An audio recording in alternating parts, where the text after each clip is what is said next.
All right, y'all, Holman's Outdoor Solutions here. Gonna be doing some milling today on this pretty large cedar. Guys wanting 15-inch wide boards, and the log is only 9'2". So I'm getting everything ready to go. Gotta pump my blade pressure up. You always want to zero this out when you're not using it. Get it up to like 3,500, and then it's gonna go down to probably 3,000 while you're running it. All right there's pretty good. All right, so I got this thing sitting on 17 and 9/16 is what it's reading right now. And doing these kind of cuts is nerve-wracking. You have very, very small room for error on this stuff. But where the blade is, and I'm only making 2 cuts, a top and a bottom cut, one there and one down here once I roll it to get my 15-inch wide board. Then I can start cutting off the other 2 sides here to get my lumber. And he's wanting them 1/2 inch thick. He's wanting 22 of them. If I calculated right, I should be able to get 24.5 or 24 out of this thing. So as long as I get 22, that's what I'm shooting for. And I adjusted this little nozzle here for the lube miser. It wasn't spraying, as you can see, completely across the blade as I'd like it to. I'd like for it to get up here more, so that's why I adjusted it. We'll see how it does. I mean, it's been doing good keeping the pitch off. So I'll get as much footage as I can, try to get some work done. Filming kind of takes up my time, and I got little time today to work, so I need to get on it. All right, y'all. Well, I have been making good progress up until now. I did a huge no-no. Probably thinking, why is the blade on top of the roller guide? I did a huge no-no. Gosh, I feel like a complete idiot. I was setting my set works, and you know, I'm brand new to this machine. I don't know exactly what I'm doing yet, especially with these controls here. And I could have sworn the thing was set to 1/2 inch. So I feel really bad right now. I had the blade over the log, and I set it to 1/2 inch, but I should have backed it away and set it down then to check it. But, you know, not thinking I'd done it while the blade was over the log. And it just, I guess the darn blade flipped up over the blade guides. So I'm gonna unloosen this thing. Gosh, I feel terrible. I hope this is the last time I ever do this. I'm gonna try to put this thing back on, and we'll see what happens. Oh, I feel so sick to my stomach. So I tensioned the blade back up, and it was where it needed to be.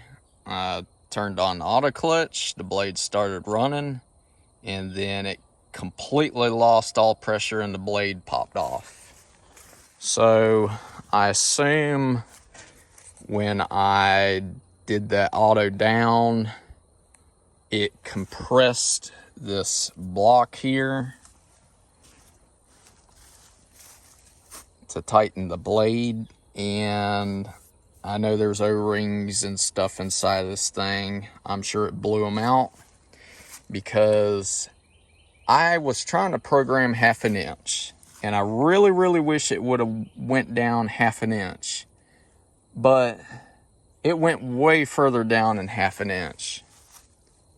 So I don't know what thickness I had programmed, there's no telling. It could have been 3 inches. I can't remember the number. It's hard to read it. Of course, I'm brand new to it, so I didn't know exactly. I thought I did, but I feel like this stuff's bound to happen if you are not careful. And I just feel sick to my stomach. I just really hope that's all that's tore up on this thing. Is this valve block here, tensioner block.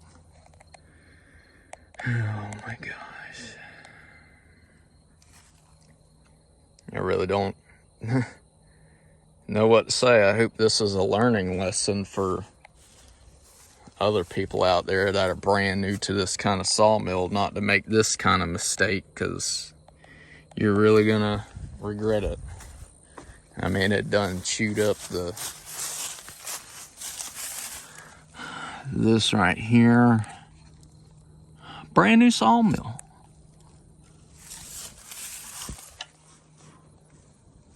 Brand new. Already tore the heck up. Yeah, I hope that's the only thing that got broke in this. Alright, well, I guess I'm gonna pack up. I called Wood-Mizer, the mechanic guy that's supposed to call me back, and I guess I'll talk to him and figure out what I need to do. Hey, y'all. Well, still waiting on Wood-Mizer to call me back. And hopefully I will get off luckily and just have to replace the O-rings inside the blade adjuster. And I really hope I don't have to take the band wheel off to take the adjuster off, or the tensioner I mean. I hope I can just replace the O-rings with the tensioner on the sawmill. I think I'll get out really lucky if that's the case, but I don't know until I hear back from Wood-Mizer. So to add to all this, I said, well, let me go run the splitter. I'll start making some firewood, because I sell firewood. Well, about 3 pieces in, I felt something buzzing around my arms, and I looked down at the wedge, and there's yellow jackets everywhere. There was yellow jackets inside the piece that I split. And I somehow didn't get stung. I hurried up and shut the splitter off and took off running. And I don't have any spray, so I'm headed to my house now to use up the last couple hours I got to work with today and do some business paperwork. I got to load up some cement blocks to bring back to my parents, where the rest of the blocks are that I already sold to a lady, and I'm gonna get some wasp killer. So, in the small business world, and I took the day off from my full-time job to get this sawing done. I told the guy with the cedar lumber I was cutting that I told him what all happened, and I completely understand if he has to move along. I hadn't heard from him. So, as of right now, I probably lost that customer, which I completely understand, you know. If you need a project done, find someone else.